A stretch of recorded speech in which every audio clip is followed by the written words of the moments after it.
Hello, Shane. Hey, Paul! How you doing? You all right? How's it going? Yeah, I'm not good. bad. I'm good. It's nice to see another face, even though You've got a nice little setup there.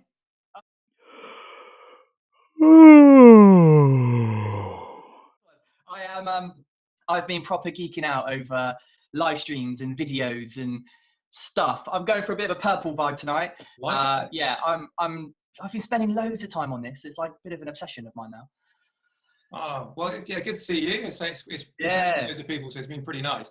For those of people that don't know you, I know you very well. Used to share an office at one point, which is good fun. crikey, yeah, For those that don't know you, yeah. if you'd like to talk about, what you do, really.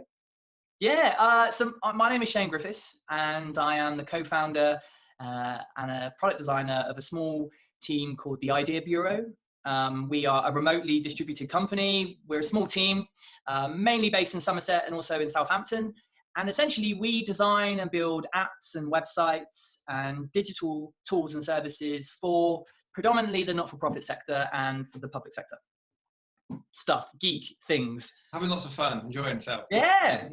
No, it's good fun. It is good crack. And also, the sort of other side of that people may know you is the Digital Taunton side, isn't it? Yeah. So I'm also the co-founder of Digital Taunton, which I guess has been running for just over a year now, before we're all furloughed, and Digital Taunton to be non-physical.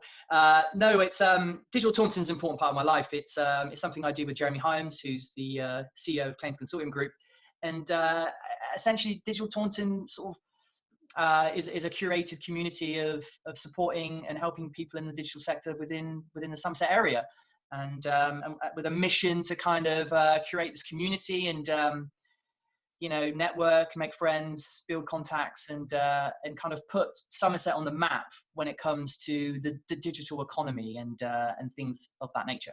Yeah, well, it's really blossomed since it's really taken off, blossomed, and we've really needed to push the agenda on this, haven't we, in Somerset?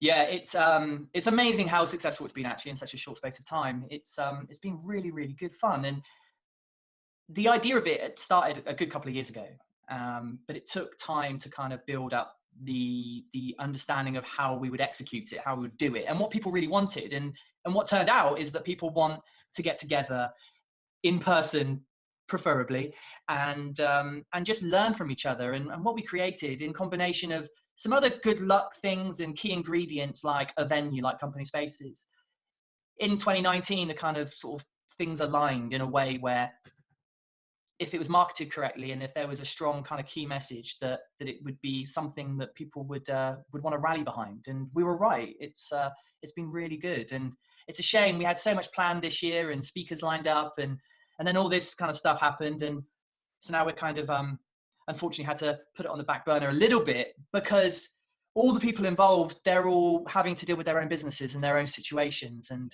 unfortunately that's why haven't really been hearing from Digital Taunton that as much as we'd like to over the last couple of weeks. It's just we've all had to deal with our own stuff, right? And Digital Taunton needed to come second. But hopefully, as we all adjust and get back into our routines, that we can sort of do a bit more on that, hopefully. And we were talking before, about, I guess you and I can work more remotely, and how have you found it working?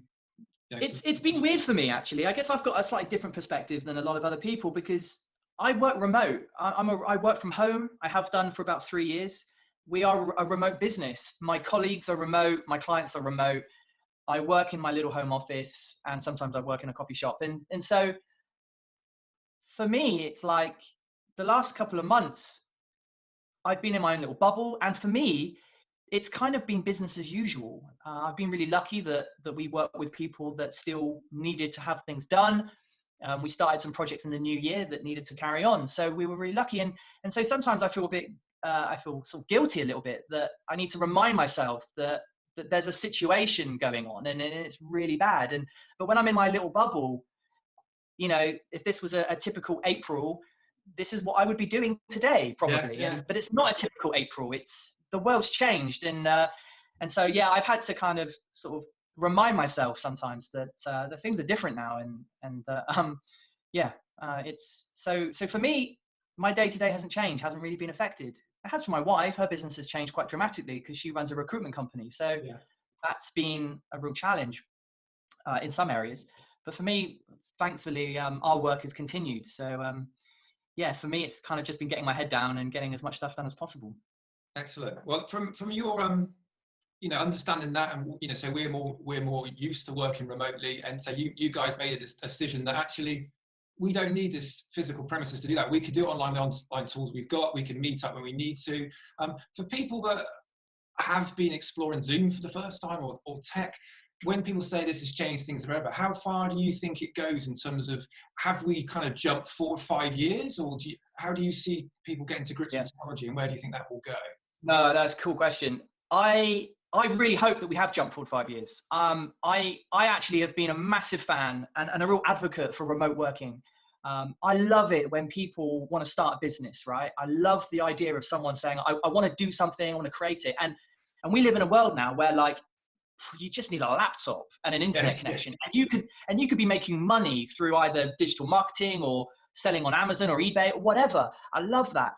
And the idea of not needing physical premises to run a business, I think adds into that dramatically. And I used to be, and I think I used to be the person that when I started our business, we said to ourselves, we need to have a physical space. People won't take us seriously. And I think, and you might have been in that same situation. I know I definitely was, where I felt it was like an ego thing, that how can you start a business if you don't even have like an office, right? I mean, what's that about? And as I sort of learn a little bit more about what customers and what clients really want, it's like, no one cares if you are on Bond Street or a back street, it's like, it doesn't matter, especially for people like us who work on the internet.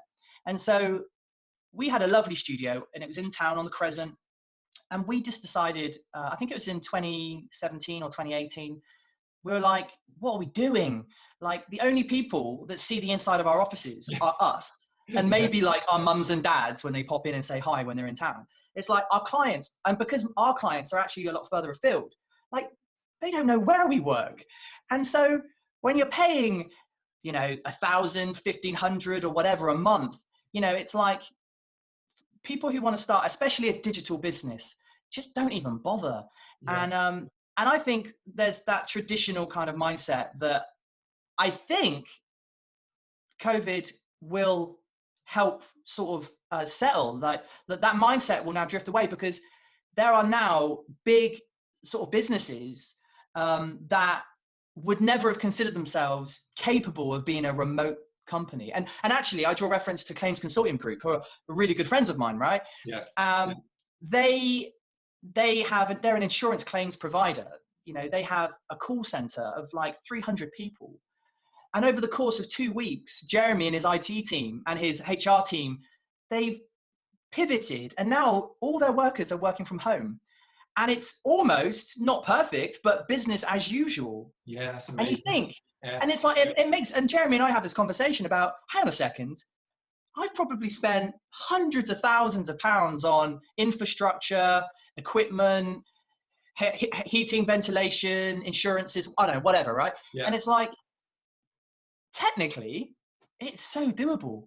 And so what I'm saying is, I'm hoping that the concept of remote working is going to be more embraced. I do think it's a skill that you need to develop. It's not for everyone, but you can teach yourself to kind of work with it. I know when I started going remote, I really struggled. I'm a massive procrastinator.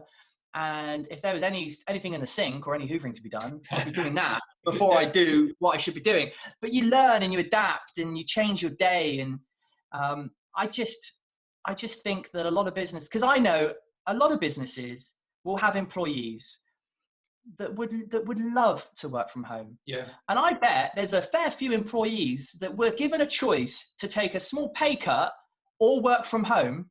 I bet you some would take a working from home, right? I agree with you, Because it can change your life. If you've got children, or if you've got, you might have family members that you're responsible for or have to take care of. It just gives you some flex. And I think in 2020, when, life is hard and there's things and stuff, and, the whole 9 till 5 culture is hard to do these days. It really is. It is. It just doesn't seem to fit with modern society, and I think that's. It I mean, that's one of the reasons I wanted to be, work for myself. Something in business, that was to have that freedom, and yeah, I think. And there's times when you're employed in a job and you're having a bad day, and you think, I just would really love to go for a run, or just go and take a day off, or do this, and you have to book that in advance to take a day off. And sometimes it's like, well, I didn't sleep great last night, and have a bit of a lie-in, and then if you were employed, and then crack on a bit later, and say if you've got to pick the kids up from school and stuff like that. And I mean, I've kind of so I've been working from home again. I've kind of gone back to the start. I originally did work from home.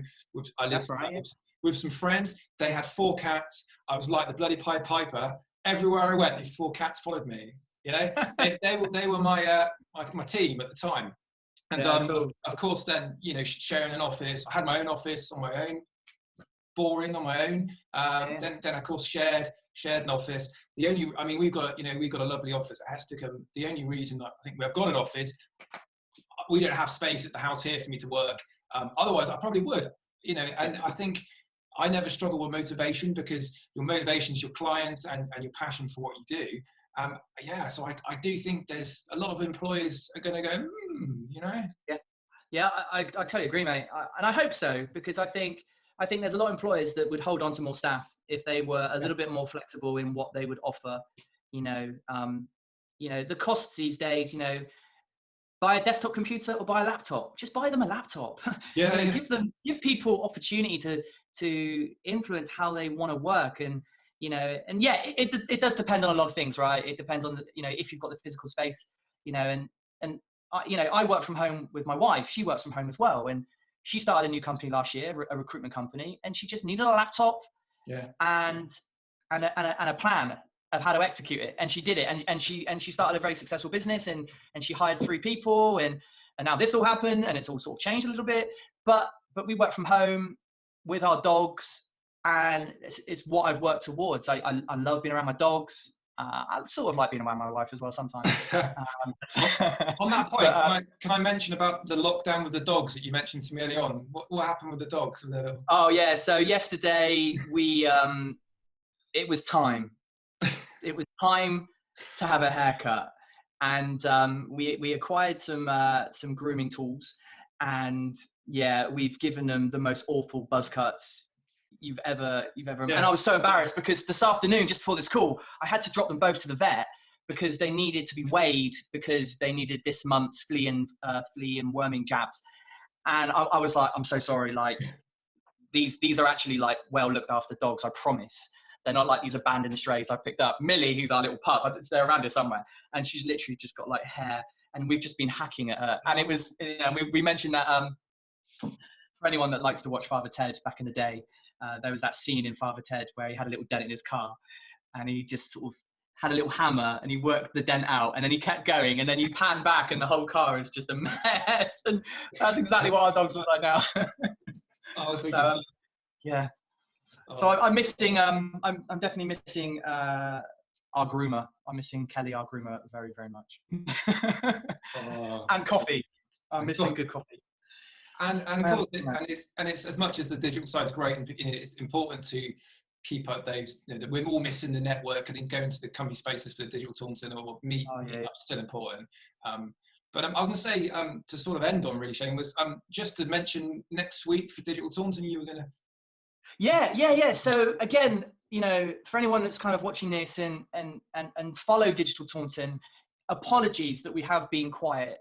We've just been so overwhelmed with working through our own stuff, especially with Jeremy. He had to migrate 300 people off-site. I don't know, what did I do? I had stuff.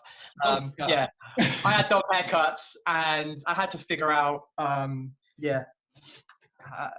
new gym workout. So that was time consuming, surely. And so what we're going to do, unfortunately, this Thursday would have been the last Thursday of the month, when we usually would do an event. We're not going to do it this week, but next Thursday. I haven't put it on Meetup yet, but I will do imminently. We're going to do a live stream, and we're going to do, I think it might be a bit of a shorter event, might be like a 60-minute kind of blast, as opposed to like a 8-hour epic.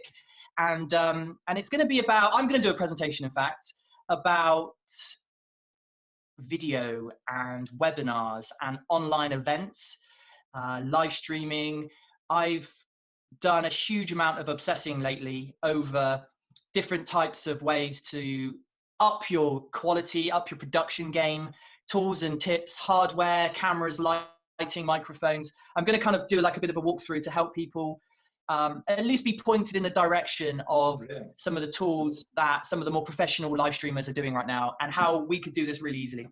I'm loving stuff like this right now. I'm really enjoying learning about all that stuff. So I'll share that with everybody, and hopefully it would be of value to anyone wanting to do a bit more video online, which I think a lot of people should be looking at right now. Excellent. Well, I'll share all those details for you as well. Yeah, cheers. Really, really lovely to catch up with you. And yeah, I knew you'd have your tech all sorted. I know you. Yeah. I don't get out much, and even less so these days. So yeah. Well, I look forward to going for a beer very soon, hopefully when we're back and we can all catch up and stuff like that. Finally, before you go and get back to the dogs and the wife, make sure they're all okay. When you, if you weren't a geek, or in designing websites and all things apps and tech, what do you think you would do otherwise? Or when you were at school, what did you think you'd be when you grew up? Oh wow, okay. So there's two. I think for me there was two significant moments. One of them at school, where I really wanted to work in Blackbrook Leisure Centre, so just a sports centre. Right. I lacked so much creativity when I was younger that I just, I only thought there was like 5 types of jobs, like retail, something. And I thought I was going to be into sport. I liked football back then. And I was writing to sports centres to work in their leisure centres. I don't even know what people do at leisure centres. A lot of bookings and vending machines. I have no idea. It's probably actually really complicated, so apologies. But I was going to do that. The other thing, when I was in my first graduate job, I worked for a really big corporate, and I was offered the opportunity to move to Switzerland, in Basel, where their head office was, and it was a fully paid, totally taken care of. We'll send you over there. We'll set you up. And it was within the business. They're a large agrochemical company, a big R&D business, and my role would have been kind of like project management type stuff, like change management. So IT processes, not creative, not really building things, just kind of one of those kind of middle to hope to one day probably upper management type of roles. Very corporate, probably well paid perhaps. And I had a yes or no kind of decision to make, whether to leave everything and move to Switzerland. And I decided not to, and ended up on a path that led me to where I am right now. And I think if I took a different path, I would be right now probably talking to you through Microsoft Teams, probably wearing a suit, probably having like one of those IT lifecycle diagrams on my wall instead of astronauts, and be living probably a much more cushier corporate lifestyle. But I don't regret it for a second. Cool.